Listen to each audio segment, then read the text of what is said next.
Telangana deputy CM Bhatti Vikramarka ఖమ్మంలో మాట్లాడుతున్నారు. Live లో చూద్దాం. చాలా మంది ఉపాధి కూడా పొందుతూ ఉన్నారు. ఇన్ని వేల మందికి ఉద్యోగ అవకాశాలు కల్పించేటువంటి సంస్థ, ఇక్కడ పెద్ద ఆదాయాన్ని చేకూర్చేటువంటి సంస్థ, ఈ రాష్ట్రానికే తలమానికంగా ఉన్నటువంటి ప్రభుత్వ రంగ సంస్థ అయినటువంటి సింగరేణికి సంబంధించిన బొగ్గు గనుల పరిస్థితి, సింగరేణి పరిస్థితి రాష్ట్ర ప్రజలకు తెలియాల్సిన అవసరం ఉంది. ఈరోజు రాష్ట్రంలో దాదాపు 40 బొగ్గు గనుల్లో బొగ్గు ఉత్పత్తి జరుగుతూ ఉంది. ఈ బొగ్గు గనులు 40 బొగ్గు గనులు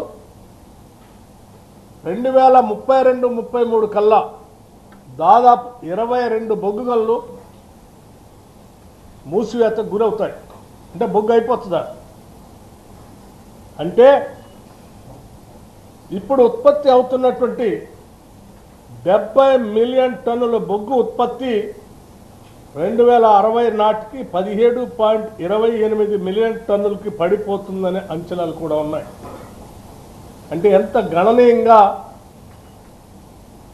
సింగరేణికి సంబంధించిన బొగ్గు బావిల పరిస్థితి, బొగ్గు ఉత్పత్తి పరిస్థితి ఏంటో మనందరికీ దీని ద్వారా అవగాహన కావాలనేటువంటి ఆలోచనతోనే ఈ లెక్కలు మీకు స్పష్టంగా తెలియజెప్తా ఉన్నాను.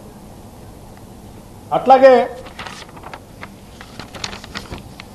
మనందరికీ బొగ్గు ఉత్పత్తి సామర్థ్యాన్ని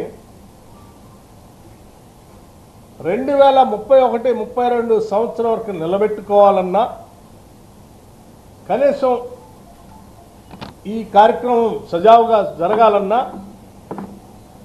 సింగరేణి యాజమాన్యం కొత్త బొగ్గు గనుల్ని సంపాదించాల్సిందే. ఇది అనివార్యం.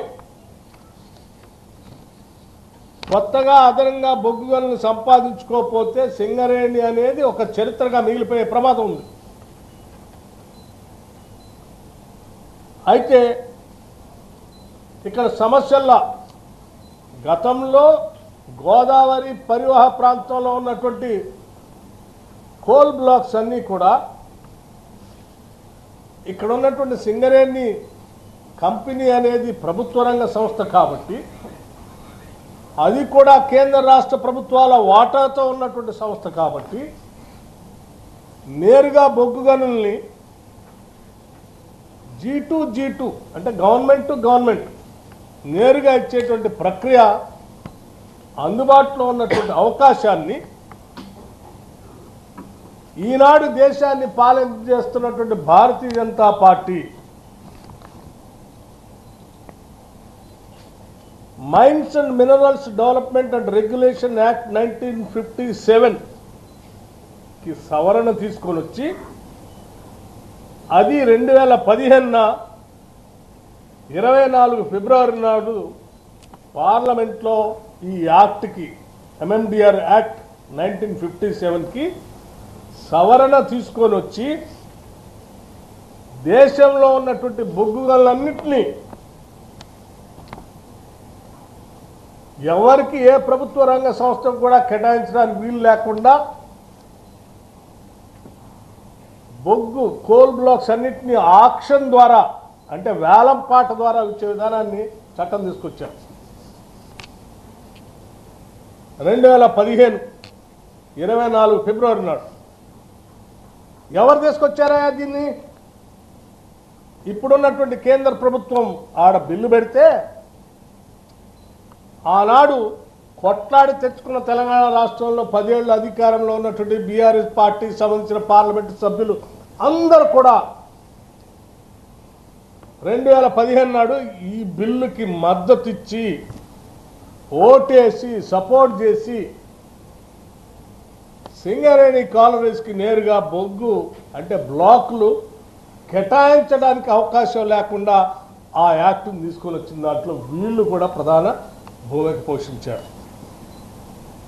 వీళ్ళు ఈరోజు తెలంగాణ ప్రయోజనాల గురించి మాట్లాడుతున్నాం.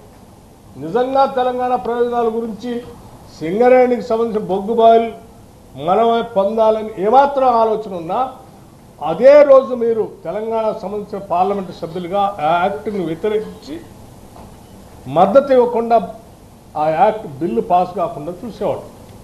ఆ రోజు సంపూర్ణంగా మద్దతు ఇచ్చి బిల్లు పాస్ అయ్యేటట్టు చేసి ఆక్షన్ జరిగేటట్టుగా చేసి సింగరేణికి బొగ్గుబాయిలు లేకుండా చేసి ఇవాళ తగుదనమ్మా అని చెప్పి బీఆర్ఎస్ పార్టీకి సంబంధించిన నాయకత్వం మాట్లాడుతూ ఉంది. సింగరేణికి సంబంధించిన బొగ్గుబాయిల్ని మేమే కాపాడాం 10 ఏళ్ళు, కాంగ్రెస్ వాళ్ళు వచ్చి ఏం కాపాడుతుంది ప్రభుత్వం అని చెప్తున్నారు. యాక్ట్లో మీరు సపోర్ట్ చేసి రాకుండా చేస్తారు.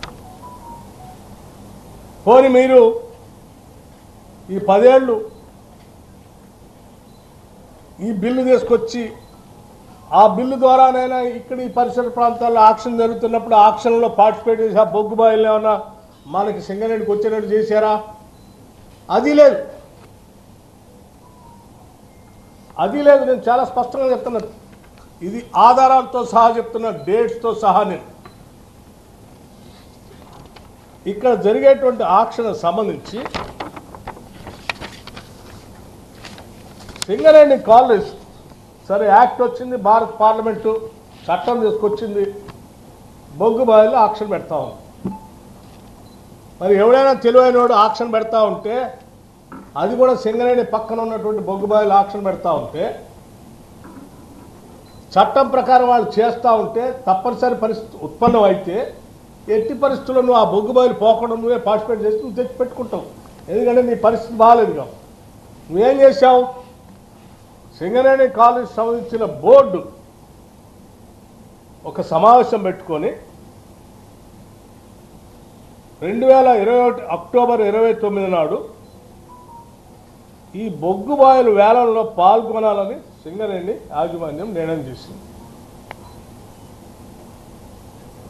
పాల్గొని నిర్ణయం ఎందుకు చేసిందంటే, మనకి దాదాపు ఇంకో 20 బొగ్గుబాయిలు మూసేస్తున్నారు, అవి లేకపోతే మనం కథమైపోతాం, అది కూడా మన ప్రాంతంలో చేస్తా ఉన్నారు, ఎక్కడో వేరే రాష్ట్రాల్లో ఇబ్బంది, ఈ బోని కూడా మనం కాపాడుకోవాలని బోర్డు నిర్ణయం చేసింది.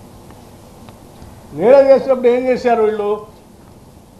వేలంపాట్లో పోకుండా కేవలం వారం రోజుల్లోనే ఆనాటి ముఖ్యమంత్రిగా ఉన్నటువంటి పెద్దలు చంద్రశేఖరరావు గారి నాయకత్వంలో ఒక కోర్ కమిటీ నవంబర్ 5న, ఇదేమో అక్టోబర్ 29న సింగరేణి బోర్డు నిర్ణయం చేసింది. 2021 అక్టోబర్ 29 సింగరేణి బోర్డు ఆక్షన్లో పాల్గొనాలని నిర్ణయం చేసింది.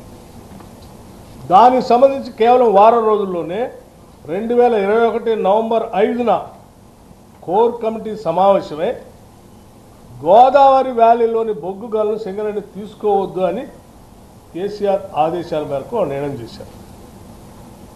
ఎందుకు చేశారయ్యా? ఎందుకు చేశారు అంటే, ఈ పరిసర ప్రాంతాల్లో ఉన్నటువంటి బొగ్గు గనులు సంబంధించి ఉదాహరణ సత్తుపల్లిలో ఉన్నటువంటి సత్తుపల్లి 3, కోయగూడెం, ఈ 2 మందేరే. ఈ 2 బొగ్గుబాయిలు వారికి సంబంధించిన స్నేహితులు పారిశ్రామికవేత్తలకి చెందేటట్టుగా ఉండటం కోసం సింగరేణి, ఎందుకంటే అత్యంత ఎలిజిబిలిటీ ఉన్నటువంటి కంపెనీ కదా, ఎక్స్పర్టైజ్ దీనికే ఉంది, ఫైనాన్షియల్ స్టెబిలిటీ స్ట్రెంగ్త్ దీనికే ఉంది, మైనింగ్ ఎక్స్పర్టైజ్ దీనికే ఉంది. సింగరేణి పార్టిసిపేట్ చేస్తే వాళ్ళకి రాదని సింగరేణి పార్టిసిపేట్ చేయకుండా చేసి వారికి కావాల్సిన 2 కంపెనీలకు వచ్చేటట్టుగా ఒక పెద్ద కుట్ర చేస్తుంది.